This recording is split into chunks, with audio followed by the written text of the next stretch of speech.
Welcome back. So today we are going to start exercise 5.1. ठीक है, question number first, that is for which of these would you use a histogram to show the data.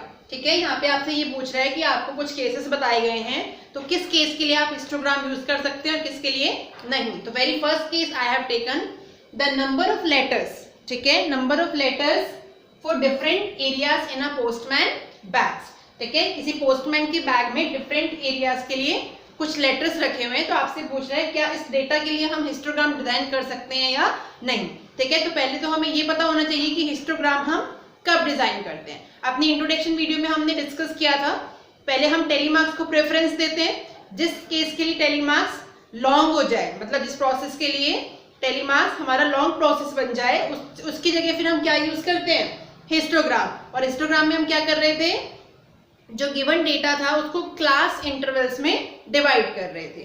ठीक है, तो class interval में divide करने के बाद calculation क्या हो गई थी, हमारी इजी हो गई थी. तो हमें जब भी हिस्टोग्राम पूछा जाएगा कि यूज होगा या नहीं, तो हम क्या चेक करेंगे कि क्या पर्टिकुलर केस के लिए हम क्लास इंटरवल बना सकते हैं या नहीं. अगर बना सकते हैं तो वहां हिस्टोग्राम यूज कर सकते हैं, और नहीं बना सकते तो नहीं यूज करेंगे. ठीक है, तो देखिए आपको इन्फॉर्मेशन क्या दे रखी है, number of letters and area. मतलब जो ग्राफ बनेगा, हिस्टोग्राम अगर बनता है इस केस के लिए, तो वो लेटर्स और एरियाज के बीच में बनेगा.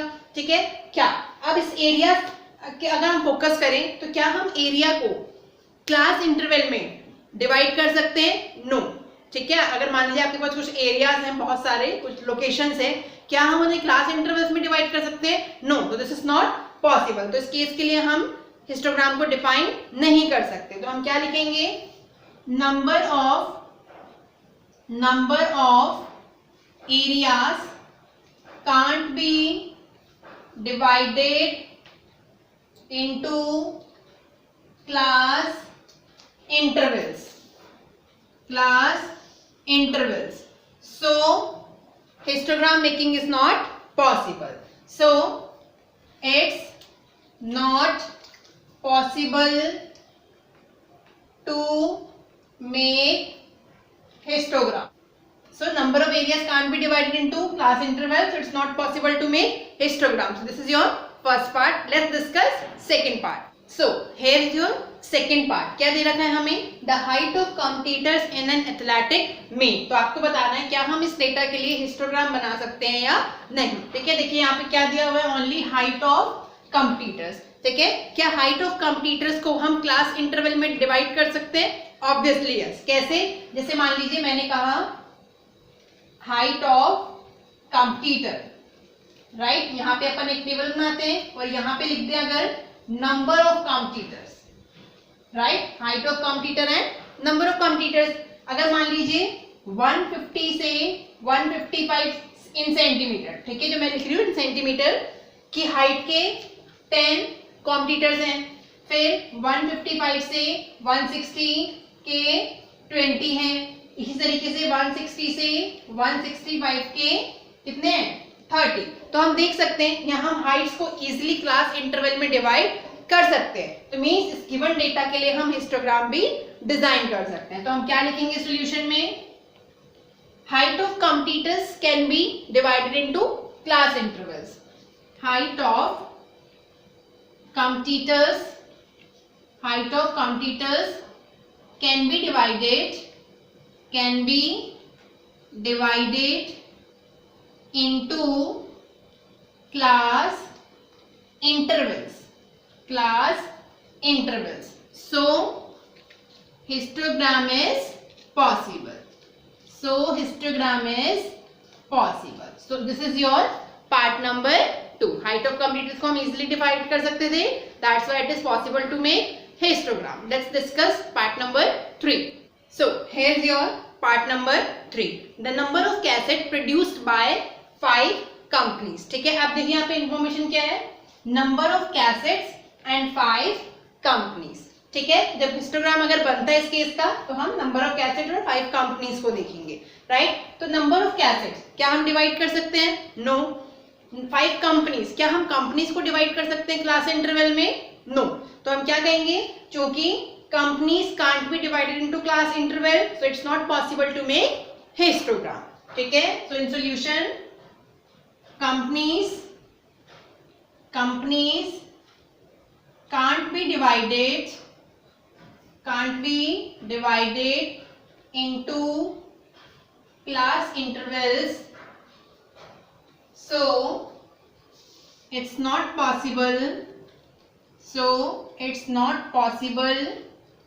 to make histogram.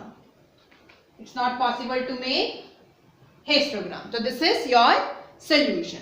ठीक है, next we'll discuss part number 4. So here is your last part number 4 from the question number 1. क्या दिया हुआ है देखिए, the number of passenger boarding trains from 7 AM to 7 PM at a station. ठीक है, 7 AM से मीन्स मॉर्निंग के 7 o'clock से इवनिंग के 7 o'clock तक किसी पर्टिकुलर स्टेशन से कितने नंबर ऑफ पैसेंजर बोर्ड करते हैं, ठीक है, उसकी इंफॉर्मेशन आपको दे रखी है. तो पूछ क्या रहा है, क्या इस डेटा के लिए हम हिस्टोग्राम बना सकते हैं? तो लेट्स चेक. अगर हम हिस्टोग्राम बना पाए तो किस किस के लिए बना पाएंगे? Number of passengers as well as from 7 AM to 7 PM boarding time. ये दोनों डेटा हमको पता होगा अगर हम हिस्टोग्राम बना पाए तो, राइट. सो क्या हम नंबर ऑफ पैसेंजर को क्लास इंटरवल में डिफाइन कर सकते हैं? नो. बट क्या हम टाइमिंग 7 AM टू 7 PM इस डेटा को क्लास इंटरवल में डिवाइड कर सकते हैं? Obviously yes. जैसे मैंने बोल दिया 7 टू 10, 10 टू 1, फिर 1 टू 4, फिर 4 टू 7. तो हमने 7 टू 7 को 3 का गैप लेके क्लास इंटरवल में इजिली डिवाइड कर दिया और नंबर ऑफ पैसेंजर्स के अकॉर्डिंग फिक्स हो जाएंगे. जैसे अगर मान लीजिए अगर हम क्लास इंटरवल्स लेते हैं, क्लास इंटरवल्स, और यहाँ पे लेते हैं number of passengers,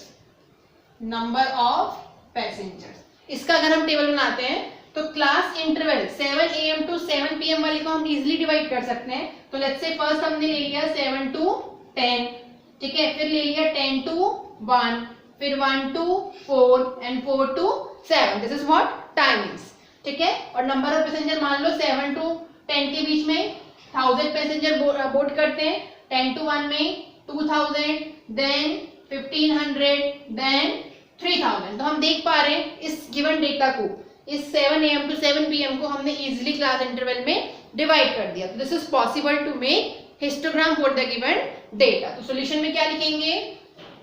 7 AM to 7 PM timings can be divided into class intervals, so we can make histogram. For the given data. Let's discuss question number 2.